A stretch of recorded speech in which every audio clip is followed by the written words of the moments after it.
Vande Mataram dear students. हम लोग देख रहे थे चैप्टर नंबर 14 मैं मंगल हूँ, जो एक आत्मकथा के रूप में है। तो मंगल ग्रह अपने बारे में खुद ही ये पाठ के अंदर बता रहा हो, ऐसे इस पाठ को लिखा गया है। तो मंगल ग्रह अपने बारे में क्या बताता है कि मैं सौर परिवार का सदस्य हूँ, मैं सौर मंडल का चौथा ग्रह हूँ, विशालता में मेरा स्थान 7वां है और मेरी सूर्य से औसत के बारे में बताया था कि 22 करोड़ 79 लाख किलोमीटर है। व्यास के बारे में बताया था कि मेरा व्यास 6794 किलोमीटर है। और दूसरा आपको पता होगा कि मंगल ग्रह का रंग लाल है। तो फर्स्ट पार्ट में हम लोगों ने देखा था कि उसका रंग लाल क्यों है। तो मंगल ग्रह की मिट्टी में लौह और खनिज तत्व है, जिसके अंदर जंग लगने के कारण मंगल ग्रह दूर से लाल दिखाई देता है।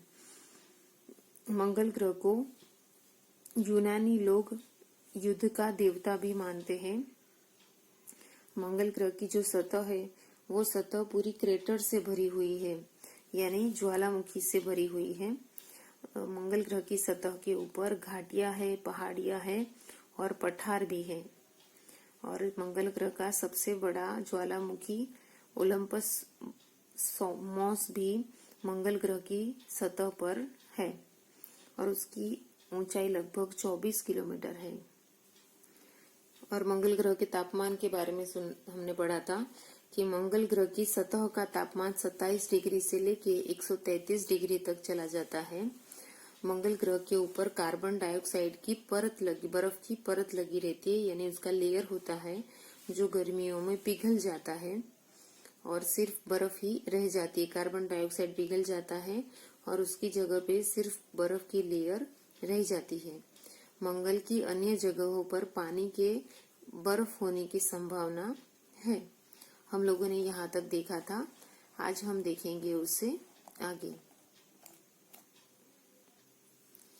बच्चों, जैसे पृथ्वी का उपग्रह चांद है, इसी तरह मेरे 2 उपग्रह हैं। उपग्रह का अर्थ होता है वैज्ञानिक स्वसंचालित यंत्र जो आकाश में चक्कर लगाता है। यानी पृथ्वी का उपग्रह चांद है, उसी तरह मेरे 2 उपग्रह यानी मंगल के भी 2 उपग्रह है, जिसमें से एक का नाम है फोबोस और दूसरे का नाम है डीमोस। किंतु देखने में ये पृथ्वी के चांद से बिल्कुल अलग है। जैसे पृथ्वी का चांद अलग दिखता है, उस तरह से ये जो उपग्रह है फोबोस और डीमोस दिखते नहीं है, उससे बिल्कुल अलग है। फोबोस पश्चिम में उदय होता है और पूर्व में अस्त होता है और केवल 11 घंटों के बाद ही यह फिर से उदय हो जाता है। क्या बताता है कि फोबोस के बारे में बताया है कि फोबोस पश्चिम से उदय होता है, ओके, और पूर्व में अस्त हो जाता है और 11 घंटे के बाद फिर वो वापस उदय होता है, यानी वापस निकलता है। फोबोस डीमोस से बड़ा है। यूनानी लोग फोबोस को शुक्र ग्रह का बेटा मानते हैं। फोबोस क्या है, डीमोस से बड़ा है और जो यूनानी लोग हैं वो फोबोस को शुक्र का बेटा कहते हैं। ग्रीक लोग इस उपग्रह को भय का देवता बताते हैं। जो ग्रीक लोग हैं वो इस उपग्रह को भय का देवता भी मानते हैं।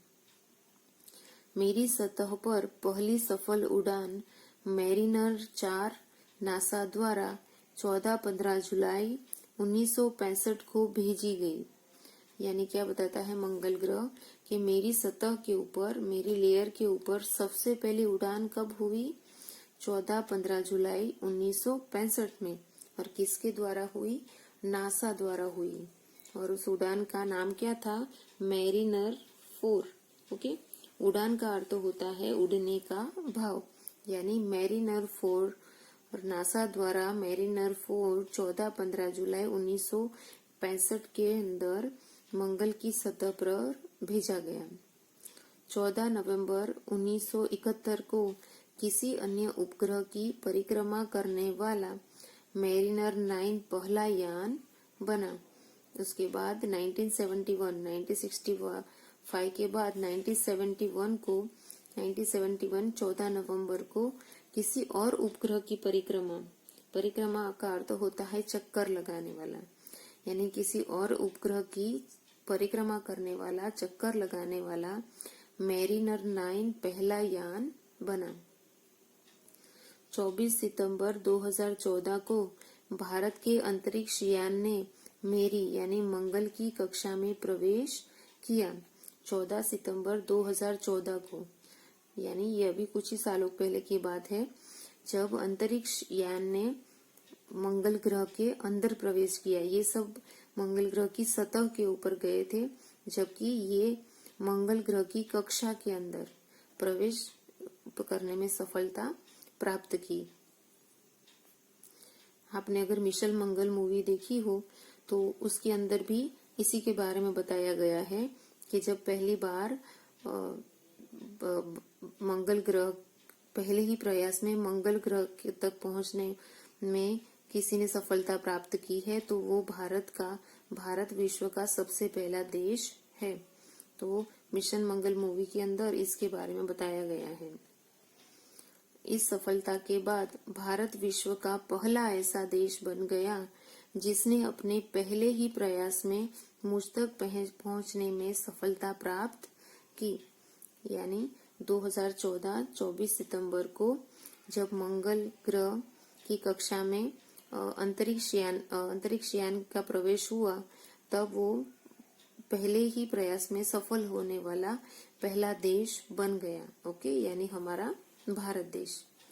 तो यहाँ पे हमारी पूरे पाठ की समझूती खत्म होती है। अब हम देखेंगे पाठ का अभ्यास यानी एक्सरसाइज के अंदर दिया गया है सबसे पहले शब्द ज्ञान। तो शब्द ज्ञान के अंदर दिए है शब्दार्थ यानी वर्ड मीनिंग। ज्यादातर सभी वर्ड के मीनिंग मैंने आपको चैप्टर पढ़ाते हुए बता दिए थे, पर एक बार उसको रिटर्न में देख लेते हैं।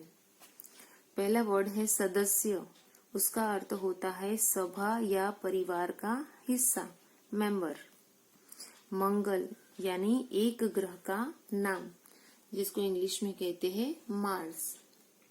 सौर मंडल यानी सूर्य और उसकी परिक्रमा करने वाले 9 ग्रहों, 28 उपग्रहों आदि का समूह, सौर परिवार यानी सोलार फैमिली। ग्रह यानी सूर्य की परिक्रमा करने वाला, प्लेनेट। औसतन यानी औसत के अनुसार, ऑन द एवरेज। व्यास उसका अर्थ होता है किसी वृत्त के केंद्र को स्पर्श करती हुई परिधि के 2 बिंदुओं को मिलाने वाली रेखा, जिसको इंग्लिश में कहते हैं डायमीटर। लोह यानी लोहा, आयरन। खनिज यानी खान से निकला हुआ पदार्थ या फिर खान से प्राप्त पदार्थ, जिसको इंग्लिश में कहते हैं मिनरल्स। जंग यानी लौह आदि धातुओं पर पानी के प्रभाव से जमा पदार्थ, जिसको इंग्लिश में कहते हैं रस्ट। उसके बाद है सतह यानी किसी वस्तु का ऊपरी भाग या फिर तल, जिसको इंग्लिश में कहते हैं सरफेस। क्रेटर्स उसको कहा जाता है गड्ढे या फिर ज्वालामुखी, क्रेटर्स। घाटिया यानी पर्वतों के बीच की भूमि, वैलीज। पठार यानी ऊंचा लंबा चौड़ा मैदान जो आकार में ढलावा होता है, प्लेटिलू। तापमान यानी ताप की मात्रा, टेम्परेचर। परत यानी तह, लेयर। उत्तरी यानी उत्तर दिशा का, नॉर्थर्न। गोलार्ध यानी गोले का आधा भाग, जिसको इंग्लिश में कहते हैं हेमिस्फीयर। संभावना यानी संभव या मुमकिन होना, जिसको इंग्लिश में कहते हैं पॉसिबिलिटी। उपग्रह यानी वैज्ञानिक स्वसंचालित यंत्र जो आकाश में चक्कर लगाता है। शुक्र यानी एक ग्रह का नाम, वीनस। उड़ान यानी उड़ने का भाव, फ्लाइट। परिक्रमा यानी चक्कर लगाना, ऑर्बिट, सर्कल। अब देखेंगे कुछ विलोम शब्द। युद्ध, उसका विलोम शब्द बनेगा शांति। मंगल, उसका विलोम शब्द बनेगा अमंगल। उदय, उसका विलोम शब्द बनेगा अस्त। देवता, उसका होगा दानव। बड़ा, उसका बनेगा छोटा। और पहला, उसका अपोजिट वर्ड बनेगा आखिरी। ओके, तो यहाँ पे हमारा अधूरा पाठ और पाठ का शब्द ज्ञान खत्म होता है। नेक्स्ट वीडियो में हम पाठ बोध की तरफ आगे बढ़ेंगे। Okay, bye students.